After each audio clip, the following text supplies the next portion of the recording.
My name is Emily Carter, and I'm 34 years old. That night in Seattle, the table shook under my mother's hand. Give me your credit card, Emily. Your sister needs $200,000. Her eyes locked on mine, unblinking, as if it were normal. I said no. My voice cracked, but I held my ground.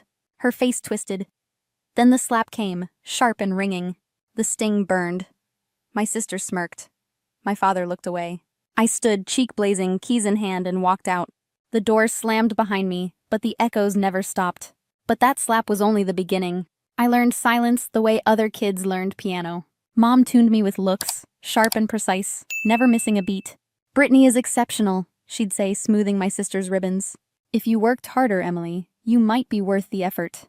I worked harder. Straight A's, science fairs, side jobs after school. Dad nodded, then stared past me like I was furniture. At 16, I baked 2 birthday cakes every year. One for Brittany's party, all photos and laughter for Mom's feed. The second for myself, eaten standing at the kitchen counter. Mom called my surprises messy, begged me not to perform. My sister slid by, whispering, "Don't be needy," like a warning. Need wasn't allowed. Usefulness was. I became useful. In college, I called home after winning a research grant. Mom congratulated Brittany instead, said my news could wait. Dad promised to call back and didn't. Voicemail gathered dust.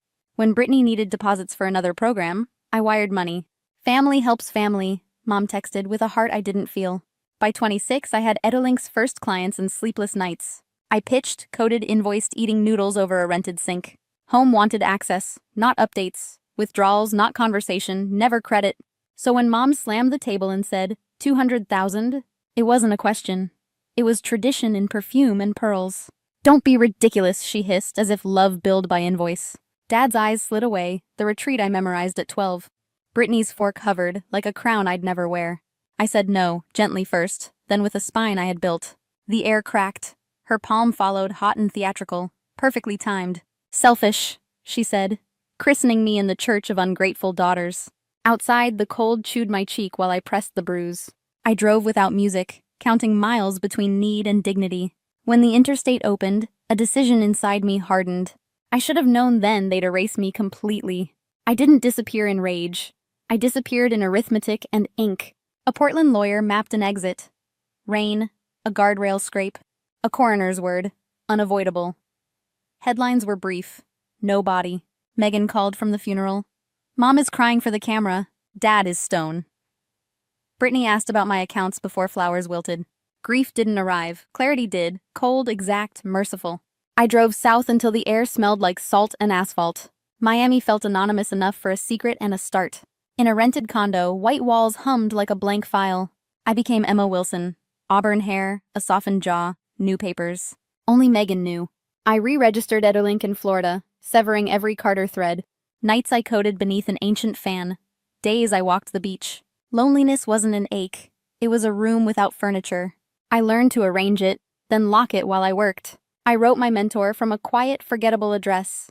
He loved the product, not the person, which suited me. "Sharpen compliance, streamline onboarding," he said, no questions asked. I built a clean spine beneath the interface, quiet and durable. Beta clients arrived. Clinics, gyms, storefronts, training that stuck. Money came like fog, thin at first, then suddenly everywhere. The first contract bought groceries and a second monitor. The second hired a contractor who knew how to vanish.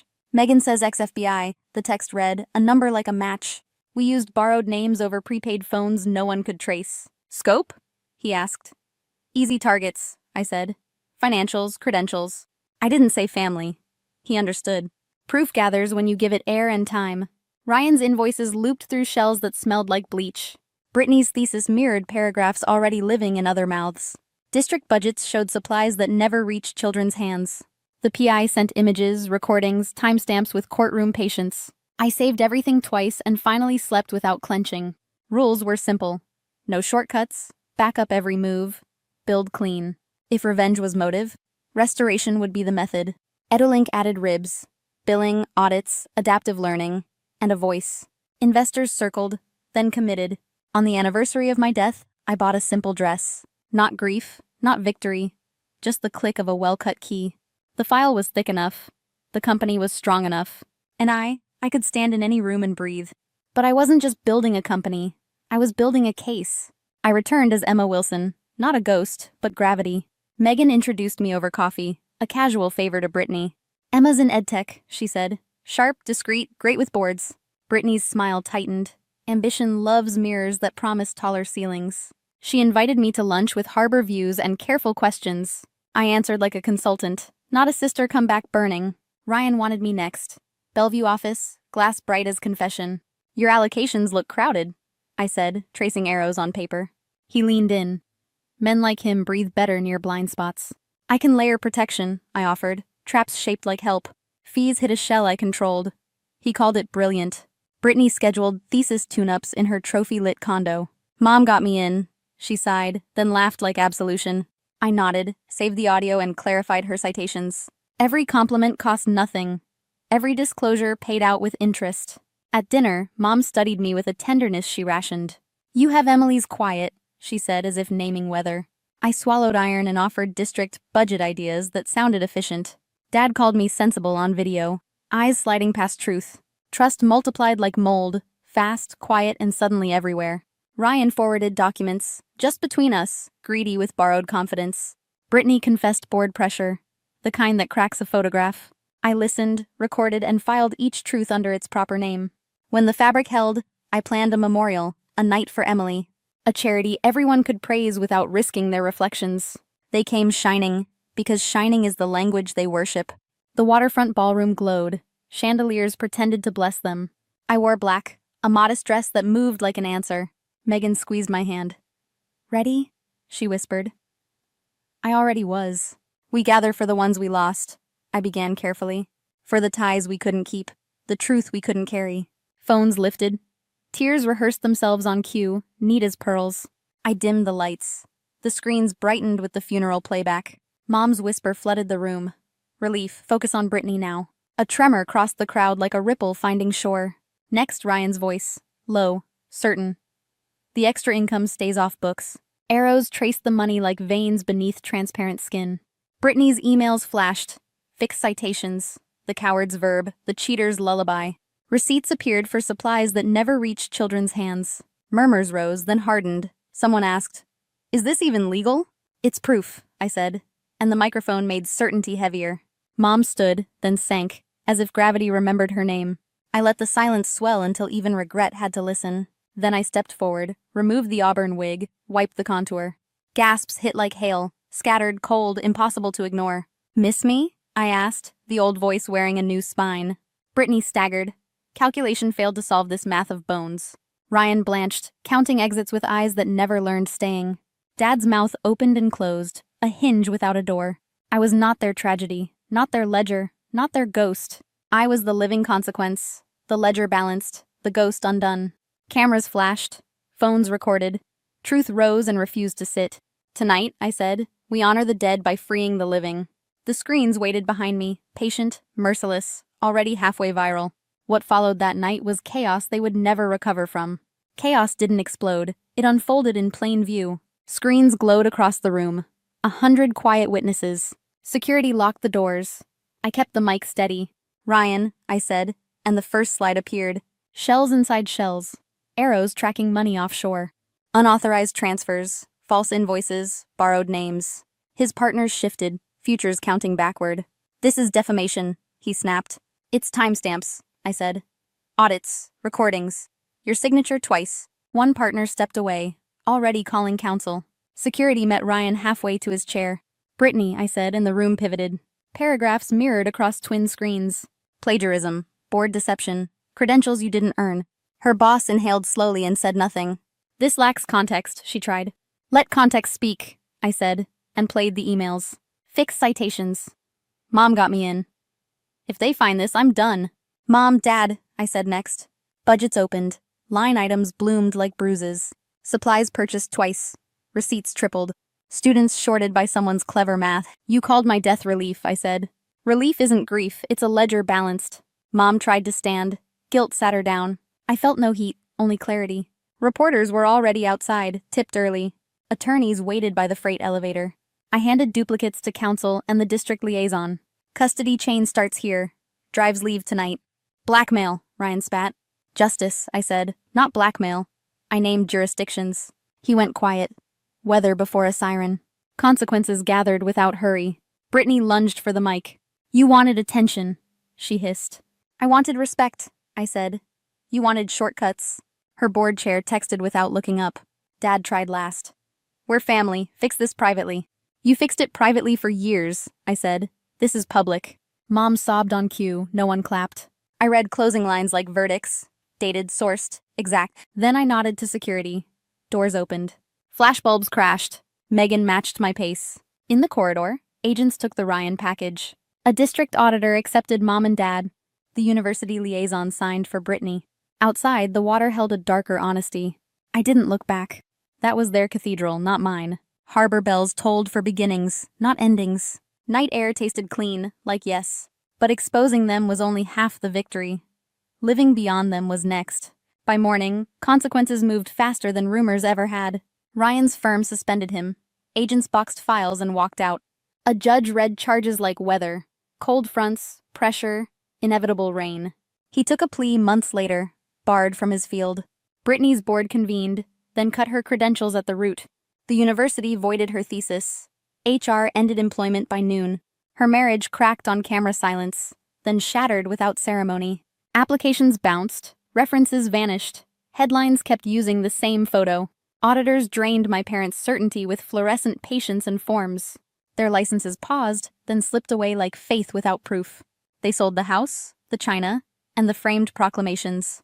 A small rental in Tacoma held what dignity would endure. The voicemails multiplied. Apologies, bargains, pleas, rewritten histories with softer edges. I let lawyers listen and delete. I protected the quiet. But closure asked for one more meeting under Miami palms. Megan watched from a bench. Gulls scribbled the sky and left. They arrived smaller, both of them, like photographs in water. Mom's hands shook. Dad's shoulders folded inward, finally out of script. Emily, she whispered. We've suffered enough. Please help your family. Dad tried a smile that remembered me too late. I could feel anger knock, then realized the door was locked. I forgive you, I said, because grudges rot from the inside. I forgive you, and I'm finished carrying what isn't mine. Relief softened their faces. Hope lifted like startled birds. No loans, I said, no jobs, no rescue missions anymore. You taught me what my value was in this family. I am correcting the math. I'm not your ledger now. History stared at us. I chose to walk away free. That night, Justin grilled dinner while Abigail painted the balcony. Megan uncorked something kind and leaned into our ordinary laughter. Edalink crossed a milestone. Our ethics module went permanently free. Investors rang. I let the phone decide to be patient. Sometimes power looks like fireworks. Sometimes it looks like sleep. I slept. I woke. I took my daughter to preschool. I stood in a boardroom and didn't shrink or explain. I set boundaries like guardrails and called them love for myself. If they ever call again, my attorneys will answer kindly. If they ever change, that change won't spend my life. I'm not the ghost at their table or the smirk's target. I am the life I built when no one clapped. If you've been through this, you're not alone. Not ever. Have you ever faced a demand that crossed every line? Tell me in the comments. I'm listening, and so is this community. If this story resonated, consider subscribing and staying with us. The morning sun streamed through my kitchen window, hitting the small potted basil plant I'd bought the week I moved here. Oregon light was different from Virginia light, clearer, sharper, like it was trying to prove something. I was halfway through my first cup of coffee when my phone buzzed on the counter, the screen lighting up with a number I hadn't seen in months. I almost let it go to voicemail, but habit had its claws in me. I swiped to answer. Lorena, my mother's voice cut through without a greeting. We need you to come home next month. Felicity's wedding is in 3 weeks, and it's important you're there. I set my mug down slowly. Why? There was a short, incredulous laugh on her end, as though I'd asked why oxygen mattered. Her fiancé's parents are very traditional. Family is everything to them. They need to see we're a united front, a perfect family. The words perfect family rolled around my mind like a bad joke. I'm not coming. The silence that followed was sharp enough to taste. You're her sister, she said, her tone tightening. You can't just I can. And I am. Her voice dropped lower, the way it always did before the scolding came. If you don't show up, you'll regret it. 8 months of distance pressed between us like a wall. I leaned back against the counter, looking at the morning sky beyond my balcony. I've lived across the country for almost a year without you noticing. Why start caring now? Her inhale was quick, almost startled. What are you talking about? I let the question hang there, the unspoken truth heavy in the air. Enjoy the wedding. Mom. Before she could answer, I ended the call, my finger steady on the screen. For a moment, the apartment was so still I could hear the hum of the refrigerator.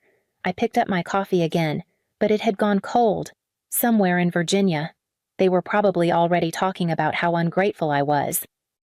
I turned my phone face down, the sunlight now warming the back of my hand, and thought about the last day I'd left everything behind. 8 months ago, my old apartment looked like the aftermath of a yard sale no one showed up for. Boxes stacked in uneven towers, the couch half covered in folded blankets, the kitchen stripped bare except for the coffee maker I refused to part with. Marcus knelt by the bookshelf, sliding paperbacks into a box, while Jenna taped up the one marked kitchen. "You're really doing this," Jenna said, her voice equal parts pride and disbelief. "Really doing it," I confirmed, shoving another sweater into a vacuum bag. They both knew why I hadn't told my parents. I didn't need another performance of fake concern before they turned the conversation back to Felicity. Just like they had my entire life. I remembered being 8, standing at the dinner table with my blue ribbon from the state science fair. I'd built a model volcano that didn't just spit baking soda foam, it mirrored real volcanic activity patterns. My teacher had called home, said it was exceptional. My parents barely glanced at the ribbon before turning to gush over Felicity's choir recital, where she'd sung one of 12 sopranos. At 12, I made the honor roll every semester. No one mentioned it at dinner. A month later, when Felicity's volleyball team made regionals, Dad bought a brand new grill and threw a block party. By the time I turned 18, I thought maybe college would be my moment. Instead, they sat me down and explained the financial reality they'd already spent the education fund on Felicity's private university. I'd have to figure it out myself. So I did. Full scholarship in computer science, 2 part-time jobs for everything the scholarship didn't cover, summers in cramped apartments with roommates who became more like family than my own blood. Invitations to Christmas and Thanksgiving stopped coming. My phone buzzed only on my birthday. The same bland text every year. I didn't chase them. I didn't ask for anything. And standing in that half-packed apartment with Marcus and Jenna, I realized I'd never go back to being the person who waited for them to notice me. The day I left Virginia, I closed that door for good and opened one 1,000 miles away. The first morning in Portland, I woke to the sound of rain against the windows. Not the heavy, punishing kind we got in Virginia, but a soft, steady rhythm that felt almost like a welcome. My apartment wasn't much one bedroom, outdated cabinets, and a living room just big enough for a small couch and a desk, but when I stepped out onto the balcony, the view made up for everything. Mountains in the distance, their peaks still streaked with snow, framed by a skyline that felt both alive and unhurried. The job had been worth the move. A mid-sized tech company where my input mattered, and no one treated me like I was lucky just to be in the room. My team was collaborative without the constant undercurrent of competition I'd gotten used to in past roles. Even my manager, Dana, checked in not to micromanage but to make sure I had what I needed to succeed. Best of all, no one here knew my family. No awkward questions about holiday plans. No sidelong glances when I admitted I hadn't seen them in years. My absence from their lives was total, and I planned to keep it that way. The one exception was Grandma Winslow. Every Sunday, like clockwork, I'd see her name flash across my screen. She never asked why I left, never tried to convince me to return. Instead, she celebrated every small win, my first client project, my weekend hike, even the basil plant on my balcony. "That's lovely. Lorena," she'd say, her voice warm through the line. "You're building something for yourself. I'm proud of you." Her words always landed somewhere deep. in a place years of indifference had tried to hollow out. I didn't tell her how much I needed them. I think she already knew.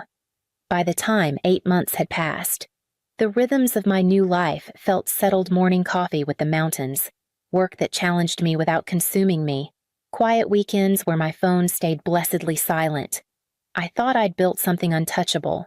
And then, one Tuesday morning, my mother's voice cut straight through it. 2 days after that first call, my phone lit up with Mom's number again. I considered ignoring it, but a part of me wanted to hear just how far she'd go this time. "Lorena," she began, tight and clipped. "I don't know what's gotten into you, but you need to think about your family. This wedding is important. People will notice if you're not there." "I'm not going," I said, keeping my voice even. She exhaled sharply. "You're making a mistake you'll regret." Felicity's fiancé comes from a respected family. They expect everyone to be there, looking united. "This is not just about you, Mom," I said slowly. "I've been living in Oregon for 8 months. Did you even know that silence stretched so long I thought the call had dropped?" When she finally spoke, her voice was sharper, more brittle. "What are you talking about? You moved across the country without telling us yes, and you didn't notice. That should tell you everything." The rest of the call was a familiar cycle guilt about abandoning family, veiled threats about not being welcome back, and a half-hearted attempt at bribery. "We'll cover your flight if you just come."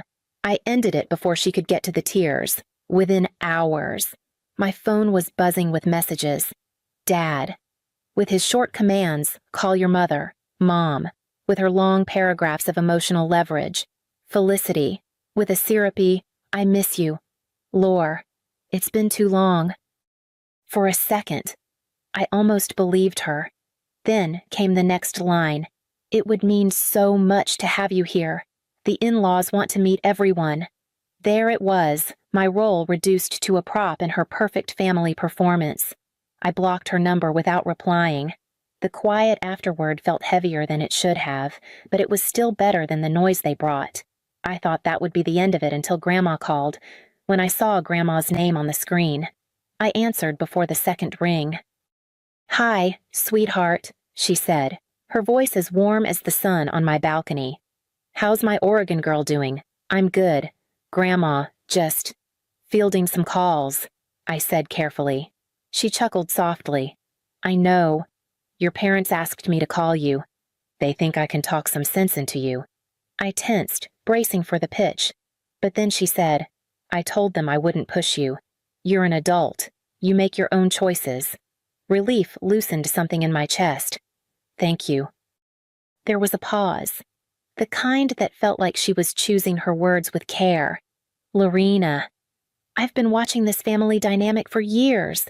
I've seen how your father treats you compared to Felicity. I've tried. Lord knows I've tried to get him to see it. He doesn't want to hear it. He says I'm imagining things." Her voice wavered, and for a moment I could hear the weight she carried, being the only one willing to acknowledge the truth. "I know you've been hurt," she went on. "But I want you to understand something. You're not wrong for keeping your distance. You're not wrong for saying no. What you're doing, it's breaking a cycle that's been going on longer than you've been alive." I swallowed hard, staring at the mountains in the distance. "It's not easy." "No," she agreed, "but it's necessary. And I'm proud of you for it. Proud of the life you're building, the independence you've fought for. That takes strength." Her words hit a place I didn't realize was still raw. "You've always been in my corner," I said quietly. "And I always will be," she replied without hesitation. "You're my granddaughter. That's supposed to mean something." We talked for another half hour about my job, the basil plant on my balcony, and the new hiking trail I'd found. Not once did she bring up the wedding again. When we hung up, I sat there for a long time, the phone still in my hand, thinking about how rare it was to be understood without having to explain yourself. The next time my phone rang, it wasn't her voice. I heard it was hers telling me what happened after the wedding. The call came the evening after the wedding. I was curled up on the couch with a blanket and a glass of wine when Grandma's voice came through, low and deliberate. "Well," she began, "your absence didn't go unnoticed." I leaned back, ready for the play-by-play. "What happened?" "They tried to cover for you at first," she said, "told the bride's family you were sick. Then later, they claimed you had to work, and by the reception, the story had changed again. You were traveling for business." I could picture it perfectly, my parents swapping excuses depending on who was listening, all of them equally unconvincing. "And they bought it, not a word of it," Grandma said with a dry laugh. "One of your cousins was talking to the bride's mother over dinner. Let slip that you'd been gone from Virginia for months, and no one in the family really kept in touch with you." The woman asked a few more questions, and by the time dessert came, she'd heard enough to know something wasn't right. I imagined the scene Felicity's new in-laws, faces politely composed but eyes sharp, putting the pieces together. They figured out the favoritism I asked. Oh, they figured it out. She said, "And they didn't like it one bit. There was a conversation before the night ended, pointed questions about why they'd never met you, why Felicity seemed to be the only child who mattered. Your parents got defensive. And, well, the mood shifted. Everyone could feel it. I pictured Felicity in her white dress, smiling too hard, scanning the crowd for backup that wasn't coming. My parents with their tight, brittle grins, the bride's parents watching, measuring, judging. A slow warmth spread through me. Not joy. Exactly. But the solid satisfaction of knowing the truth had slipped past their control. I hadn't raised my voice, hadn't even set foot in the room. And still, their perfect image had cracked. "Sounds like it was an eventful day," I said, letting the corner of my mouth turn up. "That's one way to put it." Grandma replied, "And something tells me it's not over yet." She was right. The days after were about to get much louder. The first text came the next morning, Felicity's name flashing across my screen. "You made me look bad in front of his parents. They're questioning everything now. Do you realize what you've done?" I deleted it without replying. But more followed accusations, guilt trips, even a half-hearted plea about fixing this together. By the third day, my parents joined in. Mom sent paragraphs about family loyalty. Dad sent short bursts of irritation. All of it went unanswered. It was strange how quickly their panic had shifted from keeping up appearances to making me the scapegoat, as if my absence, not their years of blatant favoritism, had caused the cracks everyone could now see. By the end of the week, I'd had enough. I changed my number, sent the new one only to people I trusted, and updated my email filters to catch anything with their names. Then I went further, scrubbed my address from every online listing I could find, tightened my social media until it was nothing but a locked shell. With that done, the noise finally stopped. In its place was quiet, the kind I could breathe in. I poured all my energy into work, picking up extra projects and volunteering for assignments that would make my portfolio stronger. 3 months later, I sat across from my manager as she slid a new contract toward me. A raise significant enough to shift my goals from someday to soon. I signed it with steady hands, already running the numbers in my head. Every extra dollar went into savings. I cut expenses where I could, not out of necessity, but out of focus. I wasn't just working toward financial security. I was building something tangible, a space that would be mine in every sense. By the end of the year, I was ready to make it real. I started looking for a house. A year after I'd left Virginia behind for good, I stood on the porch of a small craftsman-style house, the keys warm in my palm.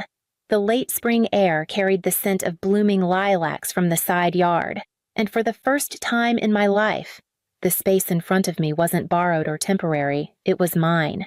3 bedrooms, a kitchen with enough counter space to actually cook, and a garden that caught the morning sun.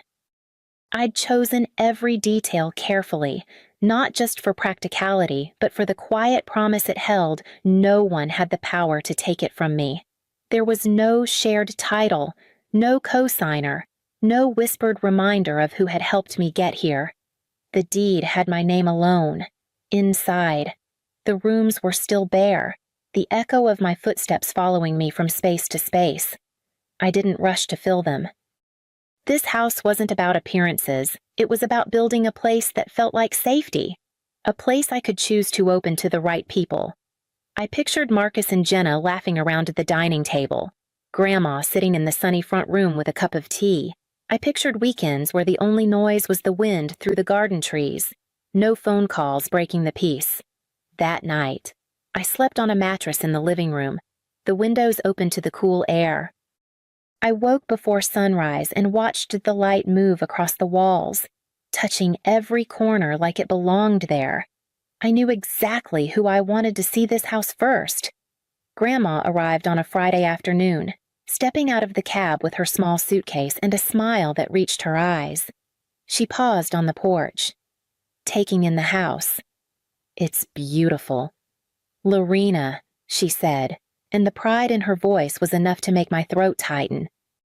We spent the first evening in the kitchen, cooking side by side. She chopped herbs while I stirred a pot of soup, the air filling with the scent of garlic and rosemary. Later, we carried our bowls to the porch and ate as the sky turned gold. The garden quiet except for the rustle of leaves. The next morning, we walked through that garden together, her hand brushing over the lavender and mint. "You've made something here," she said softly. "Not just a home, a life."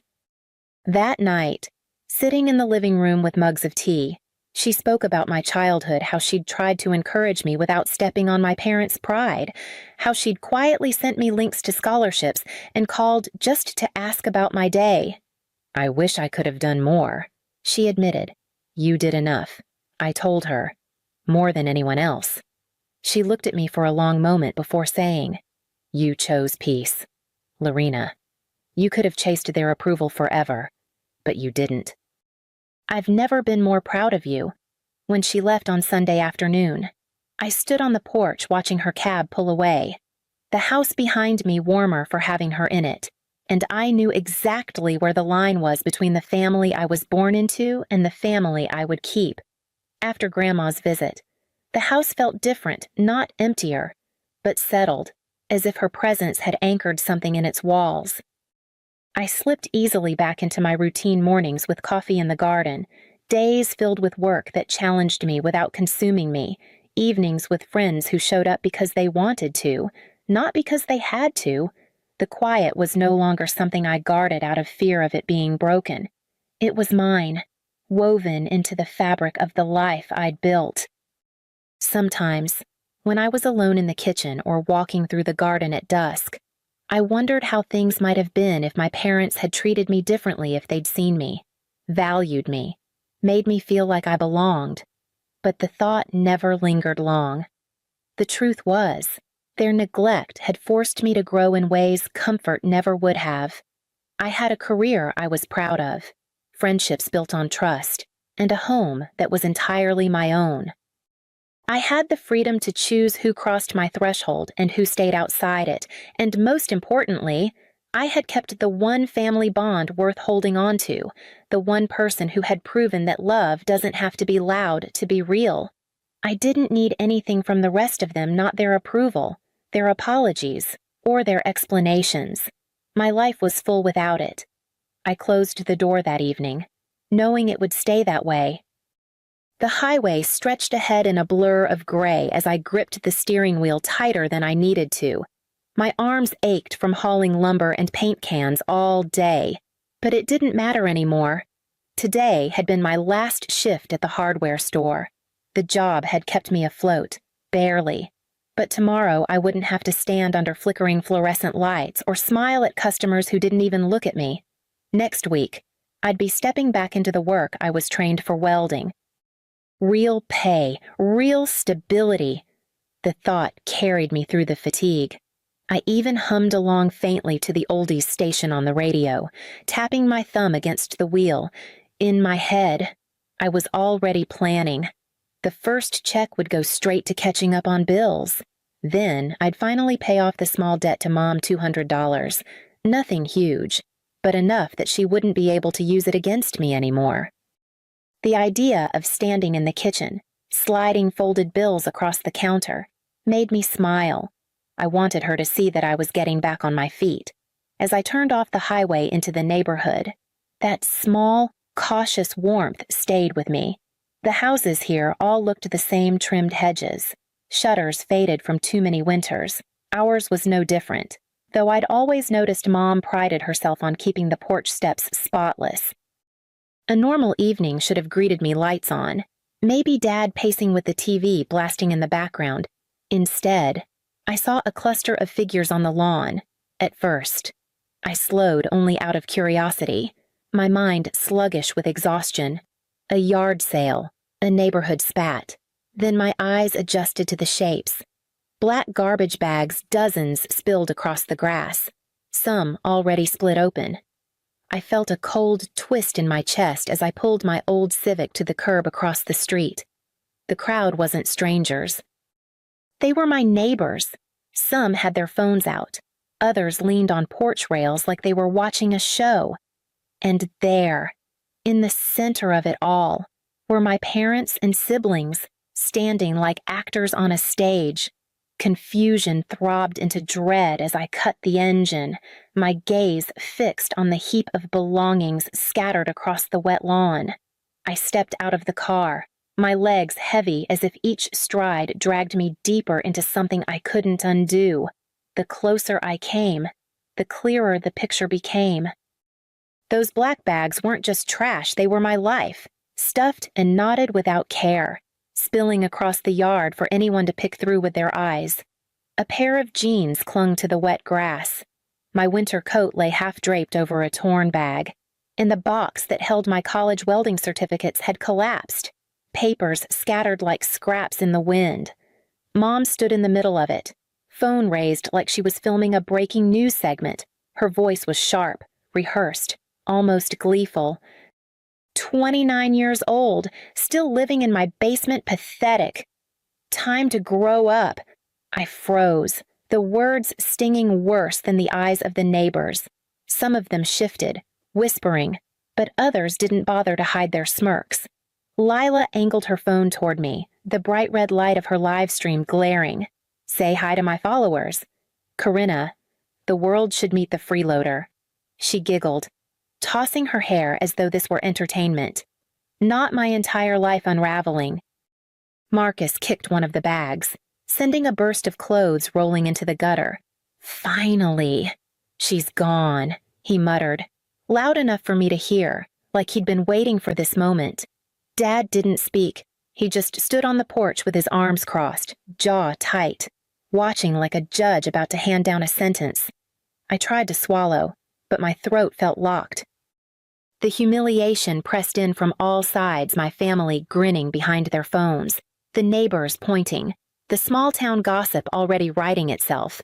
For a heartbeat, I wanted to scream, to grab the phone from Lila's hands and smash it into the grass. But I didn't. I kept walking forward, forcing myself to stand taller. Even as the world closed in around me, Dad finally moved. He stepped down from the porch, slow and deliberate, like every motion was calculated.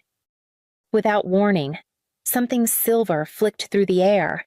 My spare car keys smacked hard against my cheekbone and clattered to the ground at my feet.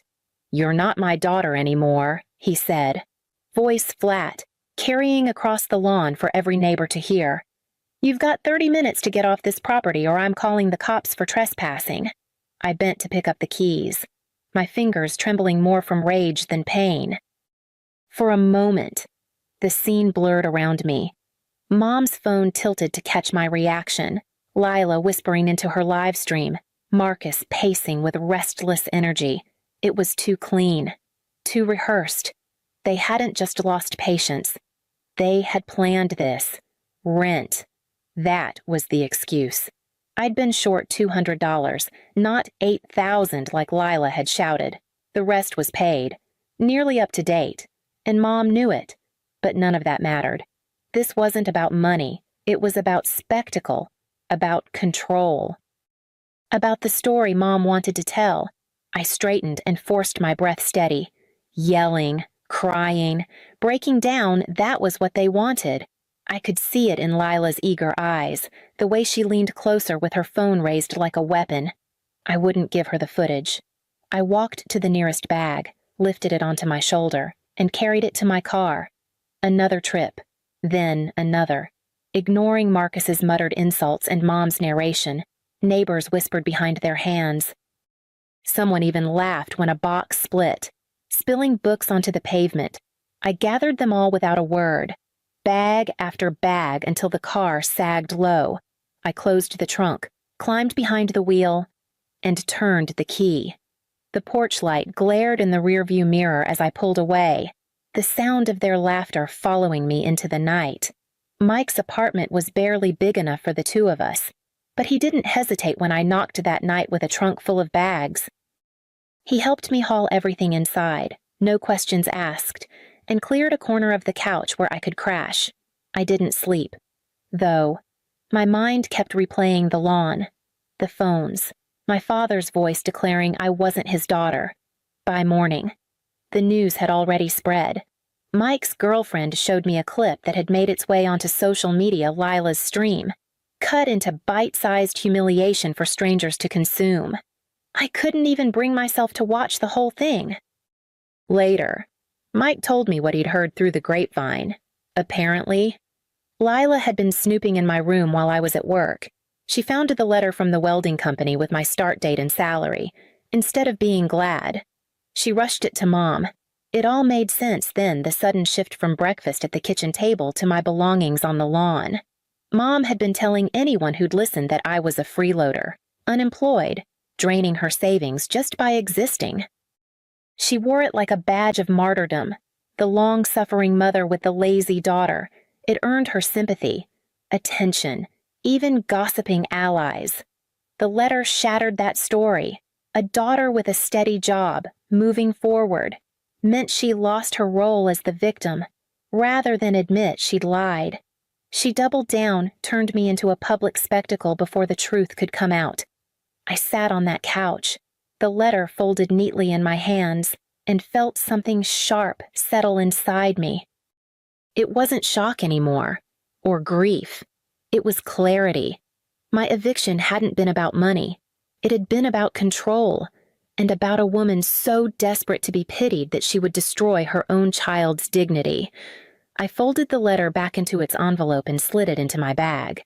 Knowing I would need it again, Mike's couch sagged in the middle, the springs poking through, but it was still a safe place to land.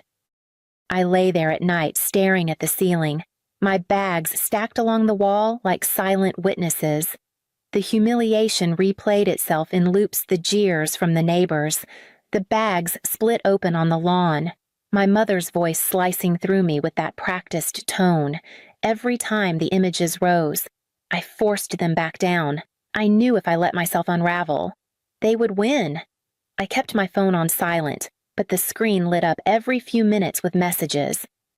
Mom's voice notes, first furious, then syrupy sweet, then threatening to donate the rest of my things. Lila's texts came with screenshots of comments from her followers, mocking me like I was some character in her feed. Dad stayed silent. Marcus sent a single line, "Don't come back." I deleted nothing, saving every word as though they were pieces of evidence. Each morning, I woke up before Mike left for work, folded the blanket neatly, and made coffee as though it were my own place. I refused to let the shame turn me into what they accused me of being. I applied myself fully at the hardware store for the few days left, knowing that when Monday came, I'd step into a job that actually respected my skills. I repeated it to myself like a prayer. I would not beg. I would not explain myself to people who never listened. I would rise without them. On Sunday evening, I walked along the river near Mike's apartment, the cold air stinging my cheeks. I thought of the girl I had been just a week earlier, sitting at the kitchen table with a bowl of oatmeal, believing breakfast with Mom meant peace. That girl was gone. In her place was someone harder, quieter, but steadier. I wasn't sure yet how I'd rebuild.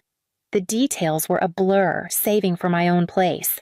Maybe finding roommates, starting over from scratch. But I knew one thing with absolute certainty: this betrayal would not define me. It would fuel me. And 6 months later, it did. 6 months passed like chapters torn from a book, marked not by milestones, but by the quiet rhythm of ordinary days. I had moved out of Mike's place within the first month, determined not to overstay the kindness he'd already given me. The apartment I found wasn't much one bedroom. Thin walls, a heater that rattled in the winter, but it was mine. No one could throw my things on the lawn here. The welding job proved steadier than I'd dared to hope. The first weeks were hard, my muscles screaming from long shifts, but the familiarity of the work steadied me. Sparks flying off steel, the glow of molten seams, it reminded me of who I had been before everything collapsed. I earned my first raise at the 3-month mark, a small one, but enough to breathe easier when rent was due. Evenings became lessons in self-sufficiency. I learned to cook without burning the pan, to mend the holes in my socks instead of throwing them out, to balance bills without slipping behind. Some nights I sat with coworkers at a cheap diner, laughing over greasy fries, realizing it was the first real laughter I'd had in years. My phone never stayed quiet, though every few weeks, another message would appear. Mom's tone swung like a pendulum. One day, all caps fury, "You're selfish. You'll regret this." Another day, syrupy concern, "Are you eating enough?" "Honey?" "We're worried." Lila tried too, framing it as content, asking if I'd consider reuniting on camera. Marcus stayed mostly silent. Dad never reached out at all. I didn't respond, not once, but I kept every message, tucked away in a folder, proof of the cycle I refused to step back into. Silence became my shield. Every time I glanced at their words and let them pass without reply, I felt myself harden a little more, not in bitterness, but in resolve. It wasn't glamorous, this new life of mine. My furniture was mismatched, my car still dented, my future still uncertain. But each night I turned the key in my own lock, and that small sound meant freedom. Then, on the eve of my 30th birthday, silence broke with a single message. The night before I turned 30, I was folding laundry when my phone buzzed. I almost ignored it, assuming it was another ad or reminder from the bank. But the name on the screen froze me in place. Mom. For a moment, I just stared, the weight of 6 months pressing down. I hadn't seen her name light up my phone since the last round of messages I refused to answer. My thumb hovered, and against my better judgment, I opened it. "Come home. Honey, we're throwing you a birthday party." The words blurred for a second, my chest tightening with something I couldn't name. After half a year of silence, after being dragged through mud in front of neighbors and strangers online, this was what she chose to say, sweetness dripping in every letter. As if nothing had happened, I sat on the edge of the bed, the glow of the screen harsh in the dim room. Part of me felt the old ache, the pull of wanting to believe she meant it, that maybe, somehow, this was her way of apologizing. The child in me still wanted a family to celebrate with, but the memory came back, sharp garbage bags spilling open on the lawn, my father's voice declaring I wasn't their daughter. Lila's phone pointed at me like a weapon. The humiliation had seared too deep to be forgotten by a single message. I set the phone face down on the bedspread and stared at the small apartment around me, my apartment, built with my own paychecks, furnished with mismatched pieces I'd carried one by one up the stairs. It wasn't much, but it was real, and it was mine. The phone buzzed again, her words waiting. I didn't open them. Instead, I exhaled slowly, knowing I had a choice to make. I turned the phone over again and again that night, the message glowing like bait on a hook. A birthday party. The words sounded harmless, almost kind, but beneath them I felt the sharp edge of something familiar. My mother had always known how to dangle what I wanted most, only to snatch it away at the moment of truth. I imagined walking into that house, the neighbors peeking from their porches, my family lined up with practiced smiles. I could see the phones already in their hands, recording my return, packaging my pain into content once more. The memory was too vivid, the garbage bags splitting in the rain, my father's voice cutting me down, my sister's laughter as strangers online piled on. No cake or candles could erase that. The next morning, a direct message popped up on my social feed. Leela. Her words oozed cheer. Hey, sis. I know things got heated, but I think we could do a reconciliation video. My followers love redemption arcs. It would be huge for both of us. I didn't even hesitate. I blocked her. Watching the screen go blank felt like snapping a chain I hadn't realized I was still carrying. For hours after, I sat in my kitchen with a cup of coffee going cold, letting the quiet sink in. It wasn't them I longed for, it was the version of family I used to imagine, the one that never really existed. That realization stung at first, then settled into something calmer. By evening, I felt lighter. They could send their invitations, their manipulations dressed up as affection, but I no longer had to answer. I had built a life outside their walls, small but steady, and it was beginning to feel like enough. The next day, I decided I would celebrate my birthday differently. On the morning of my birthday, I woke to silence. No knocks on the door, no raised voices, no phones aimed at me like weapons, just sunlight spilling through thin curtains and the hum of the heater. I decided that was enough of a gift. I spent the afternoon baking a small cake from a box mix I'd picked up the night before. It came out lopsided, the frosting uneven, but I didn't care. I set it on the chipped counter, lit a single candle, and whispered a quiet wish before blowing it out. Then I poured a glass of cheap wine and raised it to myself. For the first time in years, I toasted not what I wanted, but what I had. Evening came with a knock at the door. When I opened it, 3 of my coworkers stood there grinning, balancing bags of takeout and a six-pack. "Surprise!" one of them said, and for a second I forgot how to breathe. We ate noodles from cartons, laughed about shop stories, and for a few hours the apartment felt warmer than any house I'd grown up in. As they left, I stood in the doorway, holding the half-empty cake plate and realizing my eyes were dry.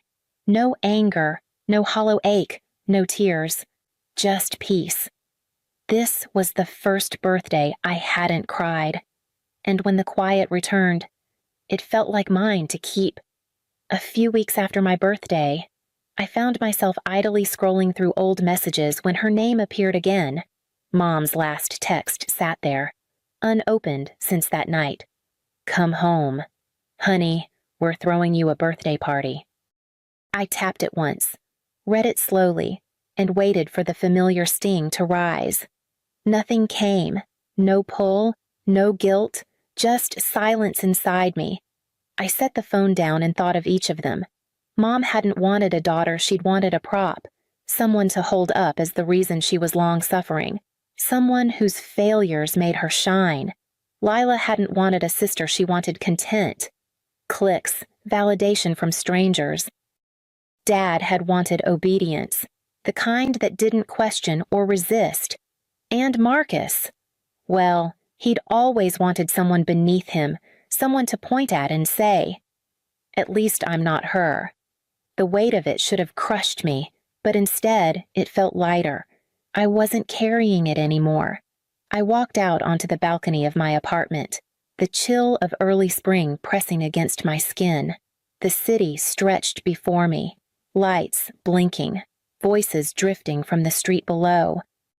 I leaned against the railing, the hum of life around me steady and real. Maybe one day I would hear their voices again, but it would never be like before. If they came, it would be on my terms, not theirs. I no longer hated them. That part had burned out, but I didn't need them, either. And that was its own kind of freedom. I closed the phone, set it aside, and let the night air fill my lungs as I turned toward the life I had chosen.